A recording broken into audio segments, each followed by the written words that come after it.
Welcome to Lost in the Supermarket. We all know in the food industry that our mission should be to share wholesome food that nourishes and fuels our body without compromising flavor, nutrition, or convenience. Frankly, that's something that we want every food company to follow. We need that. We need that for our health. We need it for our sustainability. We need it for just about everything on this planet. A few months ago, Grace Cheng reached out to me through an email and said to me, hey, I've got this fabulous product that I want you to taste. I want to tell you my story. And it's been a couple months with all my traveling and everything else that we've been able to get together. So Grace, welcome to Lost in the Supermarket. Thanks for having me. So I've tasted the product. I'm impressed. It's an oatmeal that just has a few ingredients that I can pronounce. You can microwave it right in the cup, so it's really convenient. It's delicious, if you would. Comes in a variety of flavors: blueberry, apple, strawberry, coconut, and almond. My favorites are blueberry and coconut. Just to tip my hand here a bit, tell us, your background is not food. Your background is being a fashion model. How did you get into the food business and why oatmeal? That's my favorite question, Phil. I don't think anybody grows up dreaming of creating an oatmeal company because, when you think of fashion, it's like, runways and all this glam and whatnot. And food has always been a huge passion of mine. I'm such a foodie. And to be honest, oatmeal is just my favoriteest thing in the world. And But wait a minute, how can it be your favoriteest thing in the world? Oatmeal, at least before Mylk came on the scene, oatmeal is pretty boring. Even if you look at some of the oatmeals that are out there that do have blueberries, stuff like that, I mean, it's pretty boring stuff. Yeah, it has a bad rap for being bland, kind of gross looking. I always tell people oatmeal is not the sexiest thing out there.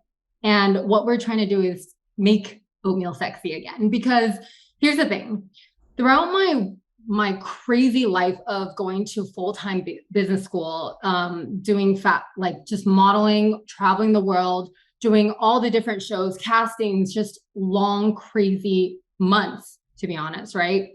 Oatmeal was one constant that got me through my busiest days. And I say that with so much confidence because, even after my first circuit of Fashion Week, going from New York to London, Milan, Paris, the whole shebang, when I got home, the first thing that I missed was my oatmeal. And it was an insane experience, being able to walk for these big time brands that I grew up admiring my entire life. My first show that I walked was for Marc Jacobs.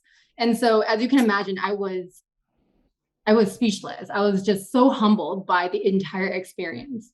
But somewhere along the lines, I just realized, I've always been the kind of person that wanted to start my own company. When you're a little girl or a little boy. I don't. I remember when I was a little boy, but never a little girl. Yeah. When you're a little kid, you're always asked, what do you want to be when you grow up? And I grew up with two entrepreneurial parents. And so I always knew I wanted to start my own business. I was always inspired by them, but more than anything, I never wanted to work for anybody else. However, little did I know that meant working double the amount that I would if I did actually just work for a different company. And, like I said, I've been eating oatmeal for almost a decade now. Okay. I cannot get sick of it, but I never opted for the nasty sugar-filled, artificially flavored oatmeals on the market. I always made it myself at home. And that's what Mylk Labs is representing. It's my homemade daily oatmeal that I've been eating for so long that has nourished me through my hardest times. And I wanted to share that with the world because I don't think that we need to be consuming 20 grams of sugar first thing in the morning. I don't think that when, real fruit, freeze-dried fruit is readily available to us, why I would opt for fake flavoring. It doesn't taste the same. It doesn't give the nutrients that, the real thing provides. And ultimately, I think it's way more worth it to actually pay more for these types of real ingredients than just, you know, take the higher margin, just sell whatever to customers. And I'm not in it for the money. I'm truly, truly a believer of, you know, food is medicine and it can do so much for you just if it's done right. So, Grace, I want to go back to your modeling and food relationship. You know, what we all heard for years, and maybe it's true and maybe it's not true, is the way a lot of fashion models got through the day and kept their figures was basically having a spoonful of peanut butter. So, how do we get from peanut butter, if that's true, to oatmeal? And I know when you first came to New York, you know, you were in a tiny New York apartment with three other fashion models, one who was bulimic, and so on. I mean, did you try to get them, you know, away from the peanut butter and to the oatmeal? I think it was something where back then, that was my first experience in New York. It was a decade ago, over a decade ago. I was 17 years old. I was the youngest. I felt so new to the industry. It was my first time experiencing something like that. And so, you know, I was very intimidated. I kind of kept to myself and seeing stuff like that, where the bulimic model, for example, she was sent home back to, she was from somewhere in South, I think she was from Brazil. And she was sent home because she was so skinny. None of the clients wanted to book her. But at the same time, she was so depressed, telling our agent that nobody wanted to book her because she was too fat. And that's complete body dysmorphia, right? She was super skinny. She was all that, like big time back at home. And she comes to New York, such a big city, so much competition. And she thinks the reason why she's not booking is because she's not thin enough. And so back then, I was just starting to learn more about health and wellness. Actually, that's when my journey started. When I was 17 and when I started modeling, it caused me to just start learning more about how to actually nourish your body properly, especially with the busy schedules we have. Our days are not 8-hour days, they're minimum 10 hours. And a lot of times it's on location or, you know, crazy early call times, things like that. And somewhere throughout that process, I just started to read more food blogs and found this new love for baking and cooking and just learning everything about food. Granted, you know, like the first cookies I ever made came out like hockey pucks. They were not good at all. But as I, you know, taught myself more, learned that food is kind of a science, things just started to taste really good. And when you start eating healthier, you feel better and you actually crave foods that are better for you. And So you have this desire, you experiment in your kitchen, you enjoy food. How do you then turn that into a food business where now, you know, you're selling in hundreds of stores around the country: Gelson's, Erewhon, Good Eggs, Bristol Farms, Central Market, Fresh Direct, on and on and on. Um, you know, how do you go from there to here?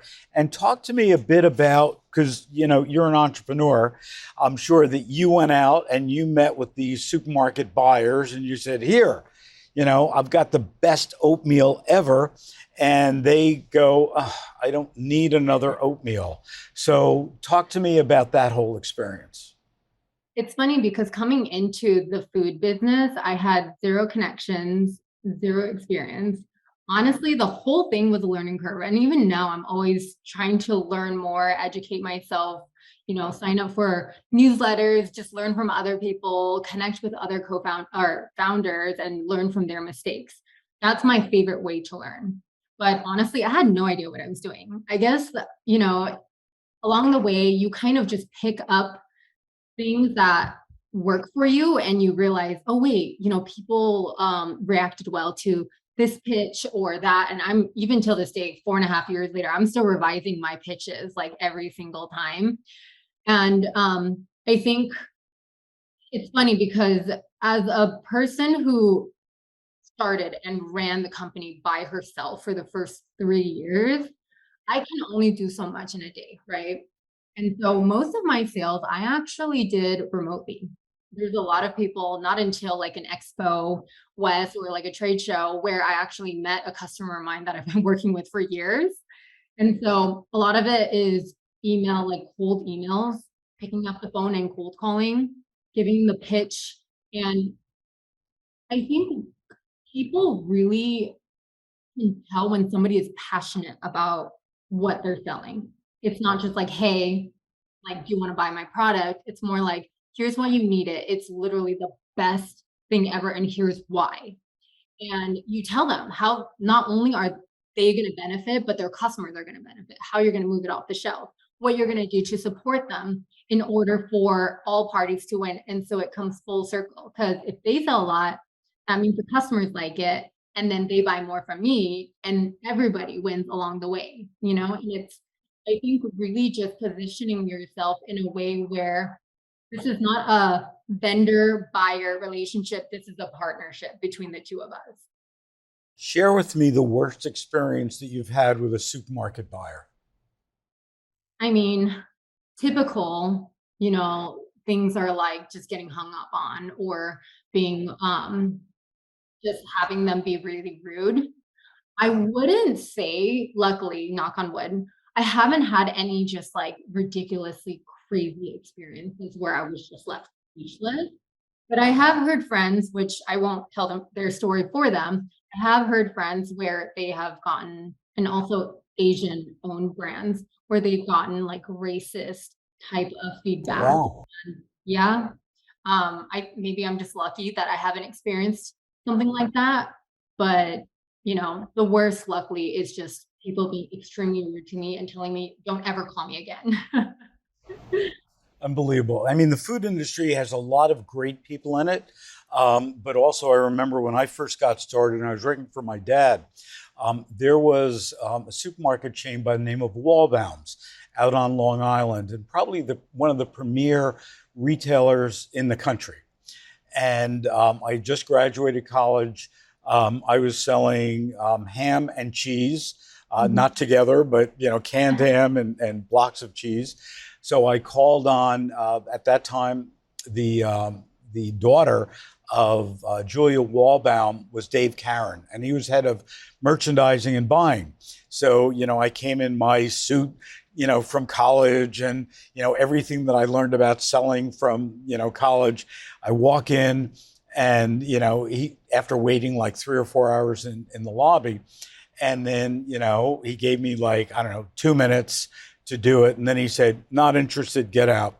So what I was taught in college is, on your way out, you turn around, you look sorrowful, and you say, well, could you tell me what I could do to really embrace it and get you to know it. And he said, kid, get the hell out of here and never come back. So that's part of the food industry as well. And Dave Karen was honestly one of the best merchandisers ever, and one of the best buyers ever. And years later, I got to know him very well. But the truth is that being in the food business is a hard business. There's no question. And if you look at a category like the cereal category, and the subcategory being oatmeal, it is somewhat overcrowded. So how do you break through all those other products? How do you compete with a giant like Quaker who owns all the shelves? So, adding to what you actually said earlier, I just remembered a story that I'd like to share you. I'll be real quick and short and sweet with it. So, when I first started the company, I was 22 years old. I had no idea what I was doing. I had just graduated business school at USC not too long before. I think I graduated when I was 21. And, I had gotten into Gelson's pretty early on, and I went in for a buyer, not a buyer, a sales rep training meeting, trying to pitch my products to the distribution company, which I'm not going to name them. But, I come in, I'm the only Asian, I'm one of the only females, and I'm young, right? And I'm Asian, so I look even younger. And so they probably thought I was like a teenager going in. And so I stood in front of everyone around this big table, and you could tell that they didn't really take me seriously. They weren't really paying attention. And, I gave my pitch. I told them everything that, like, all my best points about the products. And they were like, okay, thank you. At the end, like, not much feedback. And, I think I experienced that a lot when I first launched the company. And it was something where, I love it when people don't take me seriously. And then I just show them with results because I go out there and I sell it myself. And that's kind of how I've like went about the first couple of years of my business, where, even with buyers, and this connects to what you just asked me, Quakers and all of that. It's a lot of it is social proof. And like, if people want it, retailers can't say no to not having it, but also understanding that our positioning is different than a big giant like Quakers. And while a lot of products can be similar on the market, no two products are the same. And it's your job as the manufacturer to help people differentiate why yours is better, whether it's, a big reason or a small reason. Literally, if you're able to get the point across as to why supporting Mylk Labs is better, whether it's, we're a small company, supporting smalls, buying minority owned, woman owned, things like that, where that's really big and focused on right now. And, low sugar, nowadays, gluten-free, vegan, that's almost like the standard. All the natural products, you need that. Otherwise, it's like, what are you doing in the space, right? And I think communication, just conveying the right information across, and again, being passionate. And for me, I don't have to try to be passionate. I just genuinely love oatmeal. I eat it every day. And so, I've been told even by customers, they're like, Grace, I can hear your passion behind your products. It makes me want to support you and see your brand succeed that much more. Two more questions. First one is, why is your product better? My favorite question, my second favorite question. So obviously, like I mentioned, there are a lot of similarities right off the bat when you're looking on the shelf, right? There's 5 different brands. You're like, well, this one's cheaper, I'm just going to go with it. And so with Mylk Labs, we really take pride in only using 4 to 6 ingredients for all of our products. Our entire product line, you'll never see more than 6 ingredients. And, we never use added flavors. Almost every single packaged foods brand nowadays has to add natural flavors, and natural flavors and artificial flavors. Honestly, they're technically the same. 80 to 90% chemical junk. There's no nutritional profile. I mean, there's no nutrition with it at all. And it's tricking the consumers' taste buds into believing they're getting the real thing. And it still doesn't taste like the real thing. And so we choose to, pay an arm and a leg, like getting maple sugar over from Vermont all the way to California. You won't believe how expensive it is, but I refuse to use maple flavor. And so we go the extra mile to really just get the flavors from the real ingredients itself and the nutrition as well. So second question is, what's next for Mylk Labs? Is it, obviously you want to have nationwide distribution with the current product. Do you envision having oatmeal cookies? You mentioned, you started baking cookies and they were terrible. Is it oatmeal cookies? Is it frozen dinners? What's next? It's funny that you say that. Our goal is actually not national distribution. We've actually kind of put a stop on expanding in retail. We just got Target on the West Coast, Whole Foods in the Northeast, and a bunch of other natural retail launches. But right now, my main focus is really nurturing the customers that I have. I don't want to spread ourselves too thin. I don't want to overpromise, underdeliver. I really want to show the people I've already committed to that, they have our business, they have our support, and we're all going to win in this partnership. Coming up next, I would love to actually expand into a different category, like you mentioned. I haven't decided exactly what, but I do know that it will probably be in the single serves category, something where you can eat at any time of the day, whether that be a healthy snack or a healthy dessert that, you can eat anytime. Exactly what I can't share with you just yet because I'm working on a couple of ideas. And, it's something where I'm really excited to finally do, because we've been in oatmeal for a really long time. And I think a lot of people are ready to see more in different products from Mylk Labs. So, Grace, congratulations on your success. If people want to get in touch with you, give us your website. The website is mylklabs.com, and that's spelled MYLKLABS.com. Grace, congratulations, and we look forward to seeing more Mylk Labs products on our supermarket shelves. Thank you, Phil. I appreciate it.